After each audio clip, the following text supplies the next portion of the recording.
Apakah Bustami Hamzah memang sangat mumpuni untuk menahkodai Aceh untuk 1 tahun ke depan, terutama memasuki tahun politik pada 2024? Jangan sampai nasib rakyat Aceh ibarat lepas dari mulut harimau, kemudian masuk ke dalam mulut buaya.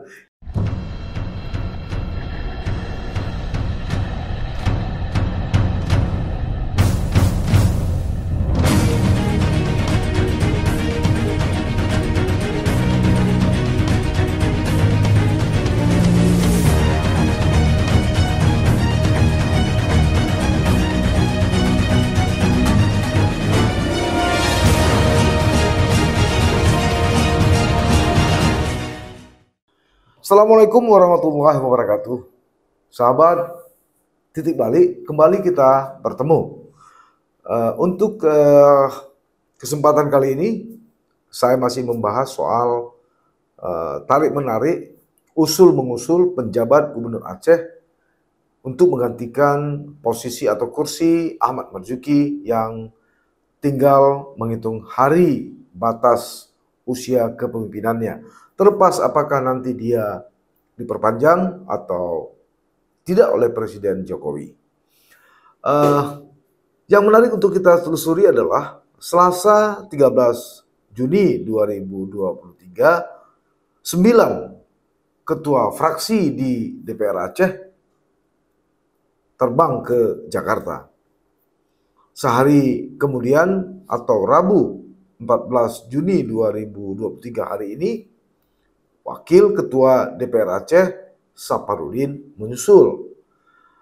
Di ibu kota negara itu, para wakil rakyat Aceh tersebut bukan tanpa agenda. Mereka bertemu Menteri Dalam Negeri Muhammad Tito Karnavian, menyerahkan surat usulan calon penjabat Gubernur Aceh untuk 1 tahun berikutnya atau pengganti Ahmad Marzuki yang ditetapkan dan dilantik Mendagri atas nama Presiden Joko Widodo pada 6 Juli 2022 lalu di Banda Aceh. Berbeda dengan tahun lalu, para pimpinan fraksi di DPR Aceh memasukkan 3 nama calon, walaupun pada awalnya 2 calon. 3 nama calon itu adalah Indra Iskandar, Sekretaris Jenderal DPR RI, ada Safrizal, salah satu dirjen di Kementerian Dalam Negeri, serta terakhir masuk nama Ahmad Marzuki, mantan Pangdam Iskandar Muda yang kemudian dialih tugaskan dari perwira tinggi aktif TNI ke Kementerian Dalam Negeri. Tapi untuk tahun ini, walau dibolehkan mengusul 3 nama, tapi pimpinan fraksi dan DPR Aceh justru sepakat mengusulkan 1 nama, putra daerah atau putra Aceh, dan itu terpilihlah nama Sekda Aceh Bustami Hamzah yang diusulkan untuk menggantikan Ahmad Marzuki. Seperti yang sudah dipublikasi oleh media, ini sesuai dengan keputusan Badan Musyawarah atau BAMUS DPR Aceh pada 12 Juni 2023 lalu di Banda Aceh. Ada 9 pimpinan fraksi di DPR Aceh akhirnya mengungkap alasan mengapa mereka merekomendasikan Bustami Hamzah sebagai calon penjabat Gubernur Aceh menggantikan Ahmad Marzuki. Sebaliknya, kenapa mereka tidak mengusulkan kembali atau memperpanjang nama Ahmad Marzuki? Mereka menilai kepemimpinan Ahmad Marzuki masih jauh dari harapan masyarakat Aceh. Itu dapat dilihat dari berbagai aspek, diantaranya komitmennya untuk mencari solusi terhadap menurunnya 1% pendapatan Aceh melalui dana otsus yang saat ini juga belum terrealisasi. Lalu menurut DPR, skema pembangunan Aceh dengan tantangan yang ada sejak Ahmad Marzuki dilantik belum memiliki arah yang jelas dalam menekan angka kemiskinan, stunting, indeks pembangunan manusia, dan lain-lain, termasuk pertumbuhan ekonomi Aceh yang jauh di bawah target RPJMA dari 6%, tapi hasilnya atau faktanya hanya tercapai 4,21%. Begitu kata para wakil rakyat di DPR Aceh. Apakah hanya itu saja? Tidak juga. Pimpinan fraksi di DPR Aceh juga menilai penjabat Gubernur Aceh Ahmad Marzuki tidak memahami manajemen pemerintahan dan sistem anggaran, sehingga tidak mampu melakukan supervisi terhadap kinerja aparatur di bawahnya. Ironisnya lagi, Ahmad Marzuki enggan menghadiri rapat paripurna Dewan Perwakilan Rakyat Aceh. Padahal sejak dia dilantik atau menjabat, ada 30 rapat paripurna yang dilakukan, namun hanya 7 kali dihadiri oleh Ahmad Marzuki, termasuk rapat paripurna ketika pelantikan dirinya sebagai penjabat Gubernur Aceh. Ini menarik ya.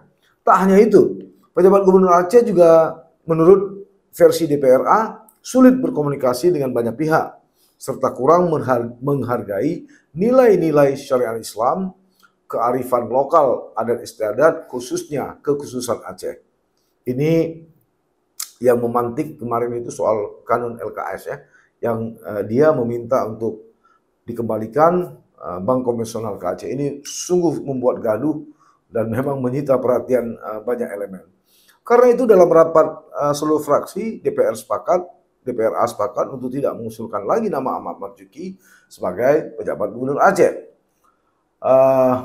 Kami setuju dan sepakat mengusulkan satu nama, yaitu Bustami Hamzah sebagai pejabat Gubernur Aceh, kata Abdul Rahman, ketua fraksi Partai Gerindra dalam temu pers Senin 12 Juni 2023 di Media Center DPR Aceh, Banda Aceh. Abdul Rahman menjelaskan seluruh fraksi telah setuju mengusulkan satu nama, sebab sosok Bustami Hamzah menurut mereka merupakan seorang pejabat yang komunikatif dengan legislatif maupun eksekutif. Selain itu, Bustami Hamzah dinilai sudah berpengalaman dan memahami tata kelola pemerintahan. Ini tidak lepas dari rekam jejaknya sebagai seorang birokrat di pemerintah Aceh, kata Abdul Rahman. Yang pasti mereka akan menyampaikan ke Mendagri bahwa Bustami Hamzah memahami pemerintahan dan menurut mereka dia mampu. Kami akan menjelaskan bahwa sosok Bustami Hamzah layak menjadi PJ Gubernur Aceh, kata Abdul Rahman kepada media pers. Sementara Ketua Fraksi PKS Irawan Abdullah menyebut alasan mereka memilih Bustami Hamzah karena memang diharapkan dalam menyambut tahun politik mendatang perlu sosok pemimpin yang berkonsentrasi kepada pemerintahan saja. Artinya bukan figur yang ikut terlibat dalam politik praktis. Kemudian menghadapi tahun politik tentu banyak tugas-tugas pemerintahan sehingga perlu sosok pemimpin yang lebih memahami Aceh. Menurut Irawan Abdullah dari PKS. Karena itulah DPR Aceh mempertimbangkan dan mendengarkan aspirasi rakyat dari berbagai elemen, baik ulama, akademisi, pemuda, mahasiswa, dan lainnya, agar tidak lagi mengusulkan figur pejabat Gubernur Aceh dari luar Aceh atau bukan putra Aceh. Disusul kemudian 5 organisasi masyarakat sipil atau OMS Aceh yang tergabung dalam Pokja 5 Masyarakat Sipil Aceh juga memberi catatan kritis terhadap kinerja PJ Gubernur Aceh Ahmad Marzuki menjelang 1 tahun kepemimpinannya berakhir. Kelima lembaga itu adalah Masyarakat Transparansi Aceh atau MATA, Walhi Aceh, Kata Hati Institute, LBH Banda Aceh, dan Flower Aceh. Mereka datang langsung dan menyampaikan sejumlah catatan kritis tadi kepada Wakil Ketua DPR Aceh Saparudin Rabu 14 Juni 2023 pagi di Sekretariat DPR Aceh, Kota Banda Aceh, Provinsi Aceh. Koordinator MATA Alfian menyebut beberapa catatan kritis yang mereka sampaikan, mulai dari gagalnya Ahmad Marzuki membangun perbaikan tata kelola lingkungan dan sumber daya alam, hingga dia gagal di sektor tata kelola pemerintahan. Kecuali itu, Ahmad Marzuki juga gagal memperbaiki sektor agraria dan gagal juga membangun skema pemberdayaan perempuan serta perlindungan anak. Terakhir, Pokja Masyarakat Sipil ini juga mencatat pemerintah Aceh di bawah Ahmad Marzuki gagal memenuhi hak korban pelanggaran HAM masa lalu. Menurut Alfian, pihaknya bersama Pokja 5 Masyarakat Sipil Aceh juga menyampaikan catatan kritis ini bukan lahir begitu saja, tetapi berdasarkan data-data yang mereka peroleh. Tak hanya itu, Pokja 5 Masyarakat Sipil Aceh juga menilai bahwa penjabat Gubernur Aceh Ahmad Marzuki juga gagal melaksanakan pekerjaan prioritas yang diamanahkan pemerintah pusat seperti menurunkan angka kemiskinan, stunting, dan tata kelola anggaran.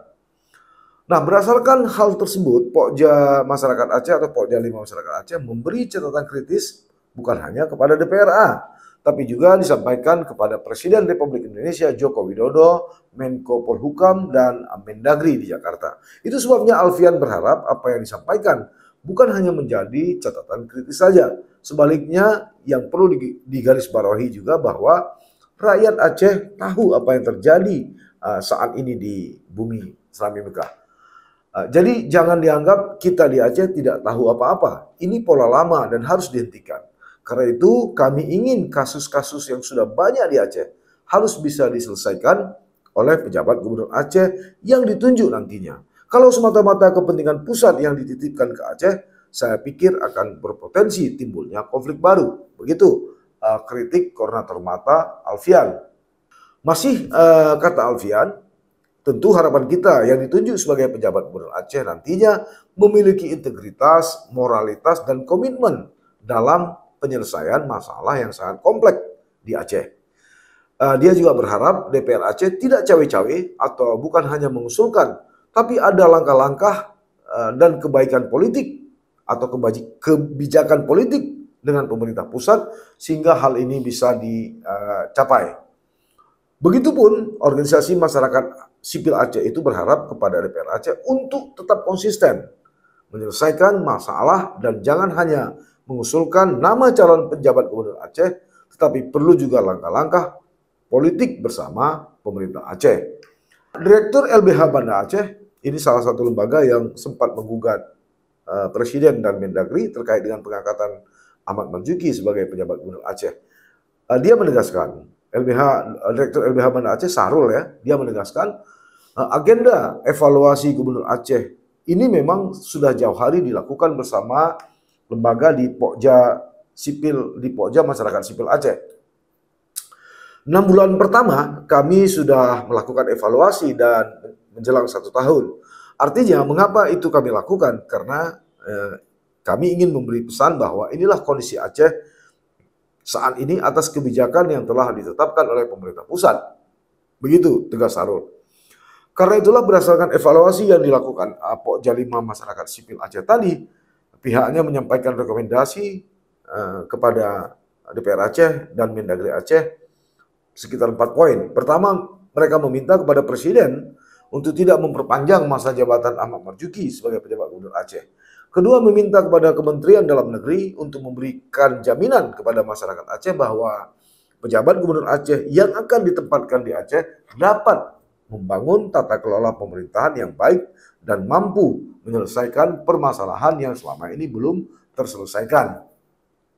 Ketiga, mereka meminta kepada DPR Aceh untuk tidak mengajukan atau mengusulkan kembali nama Ahmad Marzuki sebagai pejabat Gubernur Aceh dan mempertimbangkan catatan kritis yang mereka usulkan dalam pengusulan calon pejabat Gubernur Aceh ke depan.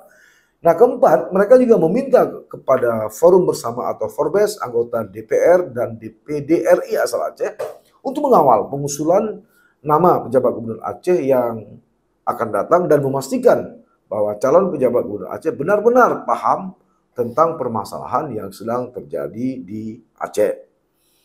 Nah, sahabat titik balik, lepas dari semua argumentasi tadi, ada sisi lain yang menarik untuk kita telusuri. Munculnya putusan harus putra daerah tentu bisa kita sadari bersama. Inilah yang sangat diharapkan. Sebab Papua saja semua penjabat gubernur provinsi itu berasal dari putra asli Papua.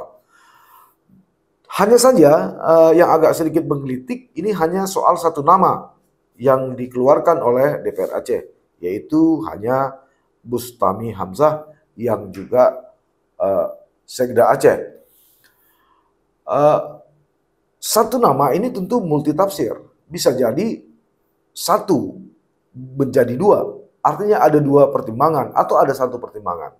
Satu pertimbangan begini misalnya, memang Bustami Hamzah satu-satunya birokrat karir yang memang dinilai layak dan pantas untuk diajukan. Jadi tidak ada orang lain. Tapi makna ganda atau bermakna dua tentu kan pengusulan ini tidak serta-merta berdasarkan kemampuan. Mungkin saja ada faktor-faktor lain atau pertimbangan-pertimbangan lain. Inilah yang kemudian menimbulkan kesan seolah-olah Aceh tidak memiliki sosok atau figur pejabat birokrat karir selain Bustami Hamzah. Ini yang berkembang di media sosial dan di media pers. Padahal ada nama lain yang sempat digadang-gadang sebelumnya atau pada periode yang lalu, misalnya Indra Iskandar dan Safrizal. Karena itu muncul berbagai pertanyaan publik baik di media pers maupun media sosial tadi mengenai putusan DPR Aceh yang hanya mengusulkan nama Bustami Hamzah. Misalkan saja, apakah putusan tersebut benar-benar lahir dari kesadaran ideologi keacehan dari para wakil rakyat yang ada di Parlemen Aceh, atau ada faktor lain? Kedua, apakah Bustami Hamzah memang sangat mumpuni untuk menahkodai Aceh untuk 1 tahun ke depan, terutama memasuki tahun politik pada 2024? Untuk menjawab semua itu tentu butuh waktu. Begitupun tetap saja ada satu harapan. Jangan sampai pergantian pejabat gubernur Aceh ini, nasib rakyat Aceh ibarat lepas dari mulut harimau, kemudian masuk ke dalam mulut buaya. Ini yang sangat dikhawatirkan. Sebab dari rekam jejak yang ada pun, kalaulah boleh jujur kita katakan, ada juga di samping optimisme terhadap putra daerah harus dari putra Aceh, tapi ada juga sikap pesimisme. Sebab selama ini publik sangat paham, jejak digital juga tidak bisa berbohong. Orang-orang yang ada di belakang Bustami Hamzah juga selama ini timbul kesan juga tidak baik-baik saja. Juga sempat dililit dengan persoalan. Tapi ya mudah-mudahan semoga saja badai ini cepat berlalu, Aceh yang terbaik akan diberikan oleh Presiden Jokowi. Kita tetap sepakat harus putra daerah, namun tentu putra daerah tidak satu tunggal Bustami Hamzah. Masih banyak putra-putra Aceh yang lain yang memang pantas untuk kita minta kembali ke Aceh mengabdikan kemampuannya, ilmunya, pengabdiannya untuk tanah kelahirannya Aceh, bumi Serambi Mekah. Sampai bertemu, demikian. Namun kami tetap memohon dukungan dari Anda jika Anda tetap ingin program ini terus berlanjut dengan analisa-analisa kajian-kajian mendalam. Tidak salahnya jika Anda membantu kami, Anda tekan subscribe, lonceng notifikasinya, kemudian jangan lupa like. Terima kasih, sampai bertemu. Assalamualaikum warahmatullahi wabarakatuh. Jangan lupa like, komen, dan subscribe. Serta aktifkan lonceng notifikasi.